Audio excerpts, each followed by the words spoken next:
So yun guys, sama ko na yung OBR ko. May nagtatanong kung okay daw ba sa 100 kilograms to. Kami kasi 115 na.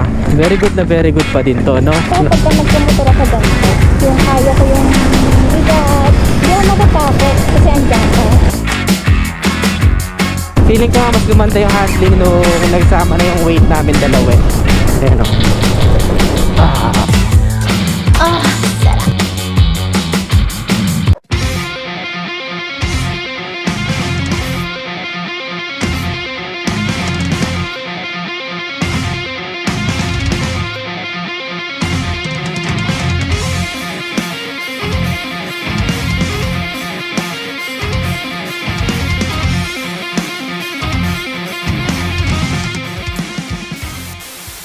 So yun guys, kasama ko na yung OBR ko.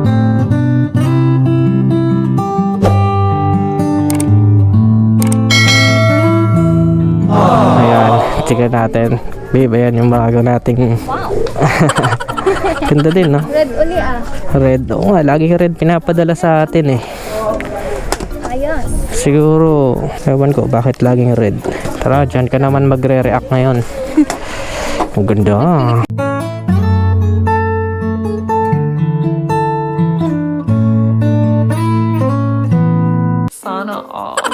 Matatakot ka Wow. dyan. Ang ganda naman yan. Right, dito social sa seat. Ayan, tingnan natin kung kasya dito. May hook naman siya dito eh. Alright, pwede naman maglagay ng gamit. Okay, tara let's. Ganda rin na side mirror ah. Natin kung magbago handling pag may angkas. By the way, netizens, good day sa inyo. Kung bago wala sa channel ko, don't forget to subscribe. This is Adriano. Last time, nag first impression tayo dito sa Honda Beat. Ngayon, kasama ko na yung OBR ko, si Lourdes.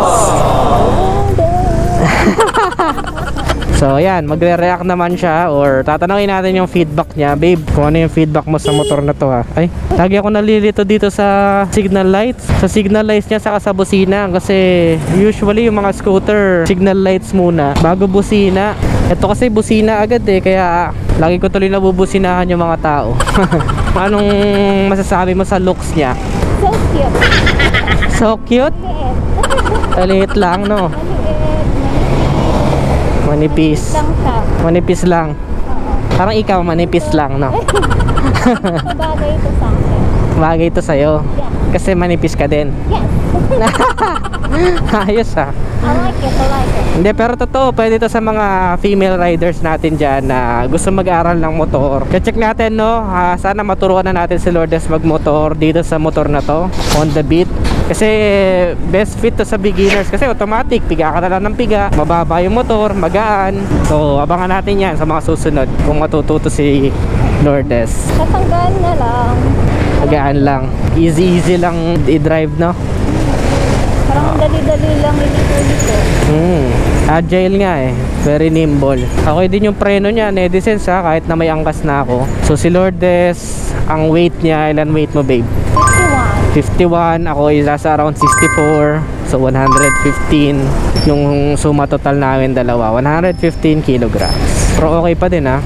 Yun pala, may nagtatanong kung okay daw ba sa 100 kilograms to. Kung solo ka lang, kami kasi 115 na. Very good pa din to, no? Hindi ko na lang alam kapag ka nag-aangkas na ikaw, kung magiging kamusta na ba siya. Okay, sa likuan. Sa traffic, madali din to isingit, babe. Overtake tayo. Uy, kaya pa rin ang overtake, no? Kahit na may angkas. Ayos ha, mabilis. Nasa Quezon na tayo ah. Nasa Quezon na agad. Nakakagulat nga siya, ang liit-liit niya pero ang ano eh, liksi eh, no? Small but terrible. Wow, small but terrible. Like me. Siningit mo pa yun ha.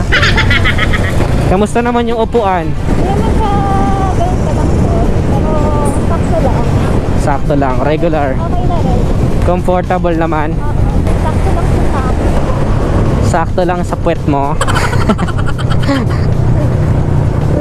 Ayos din sa ano, cornering ha. Feeling ko mas gumanda yung handling niya nung mas bumigat na. Kasi kanina sobrang gaan ko eh. So parang nag-aalangan ako sa mga cornering and banking. Ito may angkas na, papanik oh. Hindi ko man lang namalayan.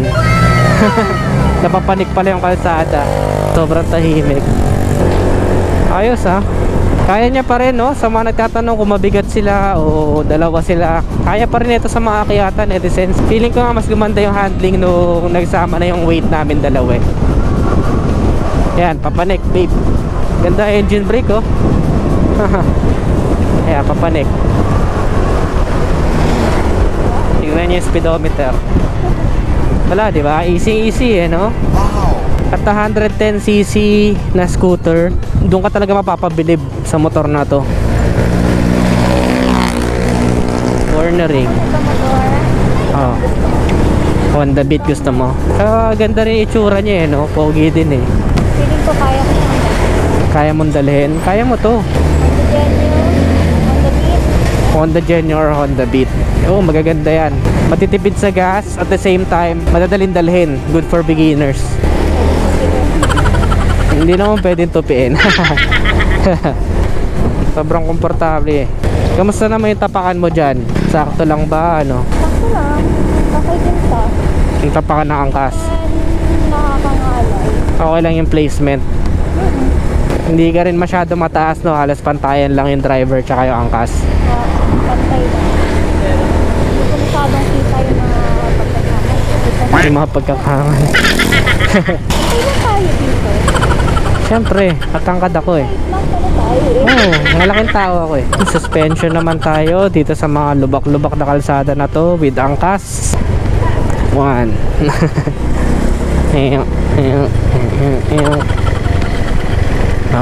Okay pa din, no? Yung suspension niya. Wag nga lang talaga sasakto yung gulong mo dahil manipis yung gulong. Wag lang sasakto yung gulong mo dun sa pattern ng lubak. Dahil pag na-shoot yung gulong mo dun, baka ano ka eh, mapatid ka eh. Manginig-minig din. Ginig-ginig lang ng bahagya. Ito lubak-lubak to eh. Malaki na isang yun. Laki-laki mo eh. Ayan oh. Oh. Yung feedback na sense ng lubak dito sa motor na to, nasa paa mo lang. Tsaka dito sa kamay, sa manibela. Wala siya sa likod, wala siya sa tiyan. Yun yung napapansin ko sa suspension nila. Meron kasing mga, syempre, pag stiff yung suspension, ito, dadaan natin dito sa sobrang lubak na to. Ayan o. Di ba? Parang nandito lang sa part na nakadikit sa motor, dun mo lang mararamdaman yung lubak. So maganda yung feedback niya sa lubak. Dito lang sa paa ko, sa puwet, tsaka dito sa kamay na nakahawak sa manibela. XC70 kahit may angkas, di ba?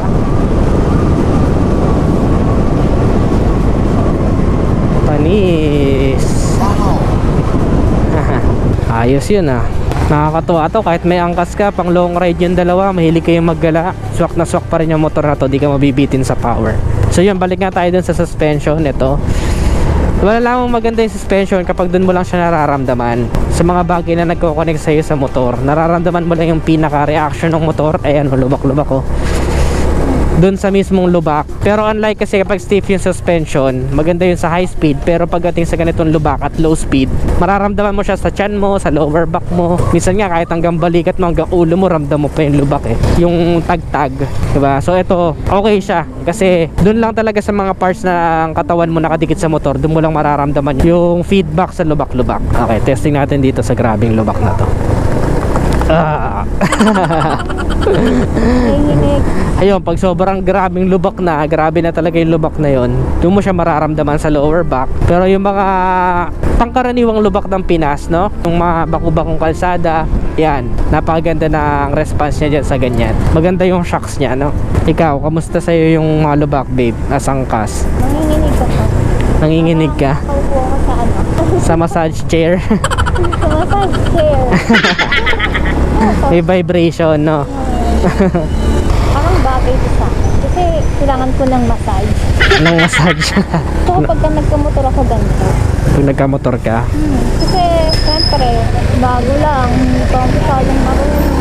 Oo. Kailangan ko yung abot ko, yung kaya ko yung bigat. Hindi ako matatakot kasi andyan ka. Stay with me, little bitch, yeah, you know that I'm your man. You be capping like a snitch, no thoughts, no stamps. New hoes, 10 toes, new guac, new bands, new whip, new chips, new kicks. Jackie Chan, as she pay. Bad bitch, no bag. I just hit another lick and she be counting in my restaurant. Yun pala yan. I'm scared. Hindi nga siya nakakatakot. At least diba, kung sakali mang gaganon ako. Ano? Ganon. Ganun. Hindi ka tataob, no? Speaking of. Abot ko yung sahig. Abot mo yung sahig. Abot mo din yung sahig kasi mababa lang ang seat height. Very friendly to sa mga short riders, lalong-lalo na syempre sa mga babaeng riders. Magaan, mababa. Kapag ka dumating naman yung punto na sanay ka na sa motor na to, kabisado mo na siya, di mo naman pagsasawaan agad yung hatid niya na power. Dahil may bubuga rin talaga siya pagdating sa power. Very good.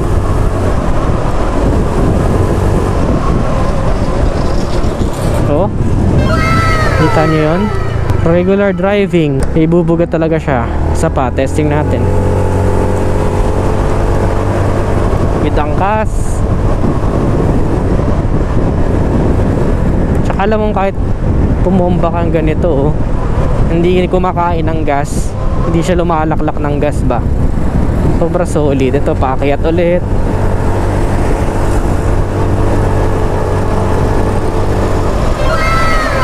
Ayos.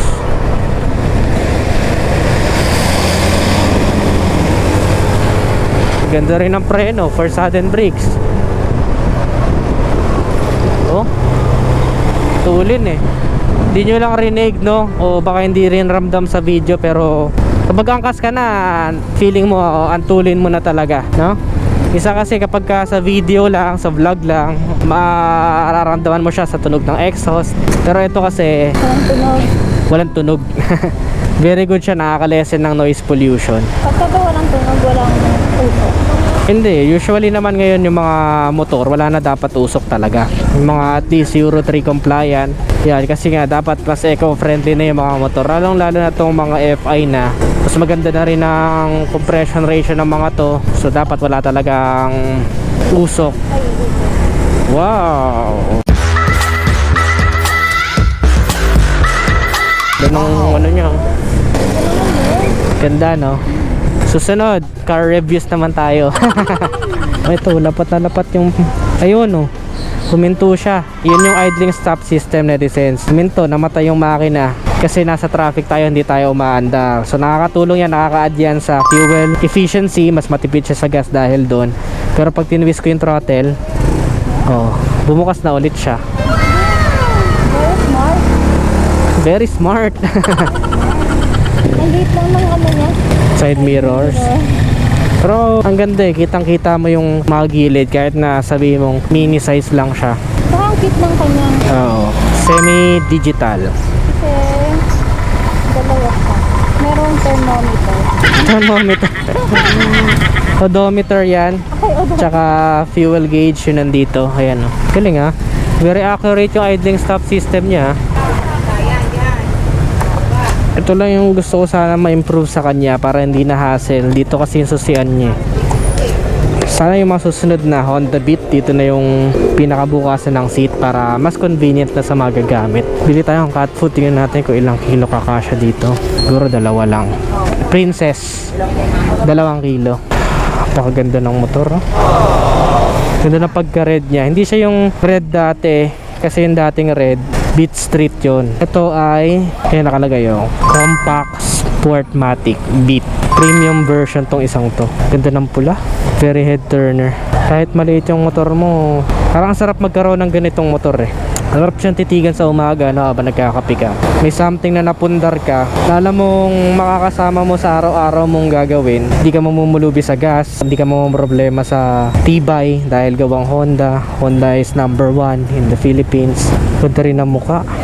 Sarap titigan. Sarap magkaroon ng gatong motor. Long lasting to. Malayo-layo pagsasamahan nyo pag ganito ang motor nyo. Okay na to, babe. Alright.